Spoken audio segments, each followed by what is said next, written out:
শুভেচ্ছা এবং স্বাগত সকলকে ইউটিউব চ্যানেল বিডিতে। জেনে নিন ঢাকা থেকে প্রকাশিত প্রথম আলো পত্রিকার আজকের কয়েকটি শিরোনাম। অনুরোধ থাকবে যারা আমাদের চ্যানেল নতুন তারা চ্যানেলটি সাবস্ক্রাইব করে পাশে থাকবেন। প্রথম আলো প্রথম পেজে আজকে শিরোনাম করেছে, গোপন বন্দিশালা পরিচালিত হয় হাসপাতাল ও ক্লিনিক নামে, তদন্ত কমিশনের প্রতিবেদনটি রিপোর্ট করেছে। জনস্বাস্থ্য বিষয়টি রিপোর্ট তারা করেছে।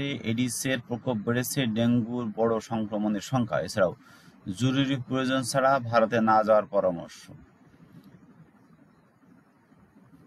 থুনবার্গে ত্রাণবাহী জাহাজের দখল নিল ইসরায়েলি বাহিনী, একটি রিপোর্ট করেছিল। লন্ডনের প্রধান উপদেষ্টার সঙ্গে তারেক রহমানের সাক্ষাতের সম্ভাবনা রয়েছে। এই প্রথম আলোর প্রথম পেজে এই শিরোনামগুলো করেছে। প্রথম আলো একটি শিরোনাম করেছে, তাপপ্রবাহ ৩৫ জেলায়, কাল থেকে বৃষ্টির সম্ভাবনা, সেই রিপোর্টটি করেছে। এছাড়াও বেলুনের গ্যাস ভরার সময় বিস্ফোরণে স্ত্রীর মৃত্যু, স্বামী আহত। এছাড়াও আহতদের তালিকায় ভুয়া নাম বাদ পড়েছে ২৫ জন। খুলনায় ট্রাকের ধাক্কায় ২ জন নিহত, সেই রিপোর্টটি প্রথম আলোর তৃতীয় পৃষ্ঠায় প্রকাশ করেছে। প্রথম আলো শেষের পাতায় যে রিপোর্টগুলো করেছে সেগুলোর মধ্যে আব্দুল হামিদ দেশে ফিরেছেন, তদন্তে দোষী প্রমাণিত হলে ব্যবস্থা, এটি রিপোর্ট করা হয়েছে। এছাড়াও ন্যাশনাল গার্ড মোতায়েনের পরও বিক্ষোভ থামছে না যুক্তরাষ্ট্রের লস অ্যাঞ্জেলস। এছাড়াও পুলিশের উপর হামলা করে ধর্ষণ মামলার আসামি ছিনতাই। এছাড়াও ৫২,০০০ টন বর্জ্য অপসারণ ঢাকার ২ সিটি কর্পোরেশনে। এছাড়াও হাসপাতালে ঢুকে বৈষম্য বিরোধী ছাত্র আন্দোলনের ১০ জনকে পিটুনি লক্ষ্মীপুরের রামগঞ্জে, সেই রিপোর্টটিও প্রথম আলো করেছে।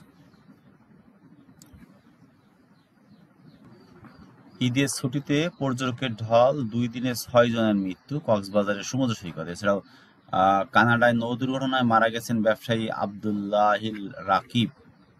তো আমরা একটি রিপোর্টের দিকে চোখ বোলাই, লন্ডনের প্রধান উপদেষ্টার সঙ্গে তারেক রহমানের সাক্ষাতের সম্ভাবনা, সেই রিপোর্টটি তারা করেছে।